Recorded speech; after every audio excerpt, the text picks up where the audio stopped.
Welcome back to my channel mixture of vlogs. कैसे हैं आप सब? आई होप कि आप सब खैरियत से होंगे। अल्हम्दुलिल्लाह मैं भी आपकी दुआओं से ठीक ठाक हूँ। आज मैं आपके साथ बच्चों की most favourite nuggets recipe share करूँगी।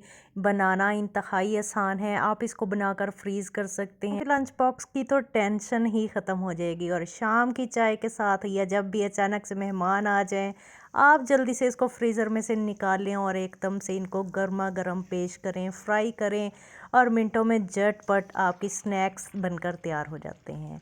तो बनाना बहुत ही आसान है, बनते बहुत क्रिस्पी हैं। आप इस रेसिपी को फॉलो करते हो बहुत आसानी से घर पर इसको बना सकते हैं। ये तो चुपके चुपके से रेसिपीज़ भी देखी जा रही हैं, फॉलो भी की जा रही हैं, लेकिन ना ही तो कमेंट किया जा रहा है और ना ही सब्सक्राइब किया जा रहा है। आखिर इसकी रीज़न भी बता दें। चलें बस यही बता दें कि आप किस कंट्री से, किस शहर से, किस इलाके से मेरी इस वीडियो को वॉच कर रहे हैं, ताकि मैं आपको थैंक्स कह सकूं। बढ़ते हैं जी रेसिपी की तरफ। 1 किलो हमने बोनलेस चिकन लिया है और इसमें 1 अदद अंडा शामिल कर दिया। हाफ टेबल स्पून नमक, हाफ टेबल स्पून काली मिर्च या वाइट पेपर का भी आप इस्तेमाल कर सकते हैं। 1 टीस्पून अदरक लहसुन का पेस्ट शामिल कर दें या आप अदरक लहसुन का पाउडर भी शामिल कर सकते हैं।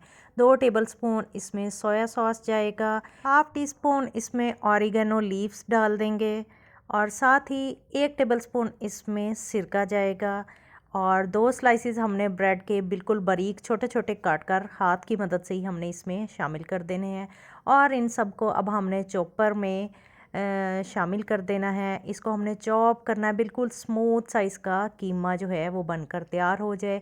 एक शीट को हमने कुकिंग ऑयल से अच्छे से ग्रीस कर लिया है, उस पर हमने जो चॉपर का बैटर था वो सारा हमने इसके ऊपर निकाल लिया है।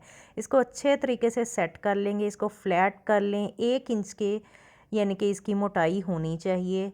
तो हमने इसको नाइफ़ की मदद से भी सेट कर लिया। एकदम स्मूथ सी डो हमारी बनकर ये तैयार हुई है। नाइफ़ की मदद से ही हमने इसकी कटिंग कर लेनी है। अगर आपके पास कोई भी शेपर कटर है अवेलेबल है तो आप उसकी मदद से भी इसकी कटिंग कर सकते हैं।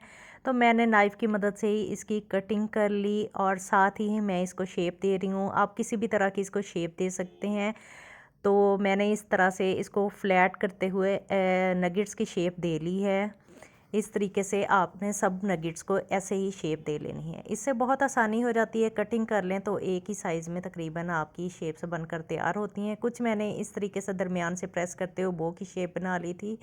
अब नगेट्स को हमने एक एग को फेंट कर अच्छे तरीके से उनमें डिप करके इनको ब्रेड क्रम्स अच्छे तरीके से कोट कर लेने हैं। तो इस तरीके से हम इसको एग में डिप करते जा रहे हैं और ब्रेड क्रम्स इस पर कोट करते जाएंगे। इसी तरीके से हम अपने सारे नगेट्स तैयार कर लेंगे जल्दी जल्दी से और ये बहुत आसानी से बनकर तैयार हो जाते हैं और आप अपने बच्चों को उनका मोस्ट फेवरेट लंच जो है वो बहुत आसानी से घर पर अवेल कर सकते हैं। मैंने सारे तैयार करके इनको फ्रीज़ कर दिया था और अब नेक्स्ट डे मैंने इनको फ्रीज़र में से निकाला है और इस तरह के ज़िपर बैग में मैंने इनको डालकर रख लिया है। कुछ को हम फ्राई करेंगे और मैं फ्राई करने का भी आपसे तरीका शेयर करूँगी कि किस तरीके से हम इसको फ्राई कर सकते हैं। तो जी एक फ्राइंग पैन में हम कुकिंग ऑयल डाल लेंगे। कुकिंग ऑयल को अच्छे तरीके से गर्म होने दें और इसमें डायरेक्ट ही आपने नगेट्स डाल देने हैं। जब तक नगेट्स फ्राई होते हैं तब तक आप मेरे चैनल पर जाएं और उसको सब्सक्राइब कर लें। हो सके तो अच्छा सा कमेंट भी कर दीजिएगा।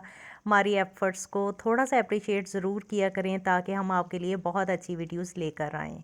तो नगेट्स हमारे दोनों साइडों से अच्छे तरीके से फ्राई हो चुके हैं। देखिए इनका ज़बरदस्त सा गोल्डन कलर आया है और ये बहुत मज़े के बनकर तैयार होते हैं। आपने मेरी रेसिपी को ज़रूर फॉलो करना है और मुझे फ़ीडबैक ज़रूर देना है। ये बहुत अच्छे तरीके से फूल जाते हैं। इनकी शेप पर मत जाइएगा क्योंकि कुछ मेरे बच्चों ने साथ साथ मेरी हेल्प की थी, उन्होंने बनाए थे।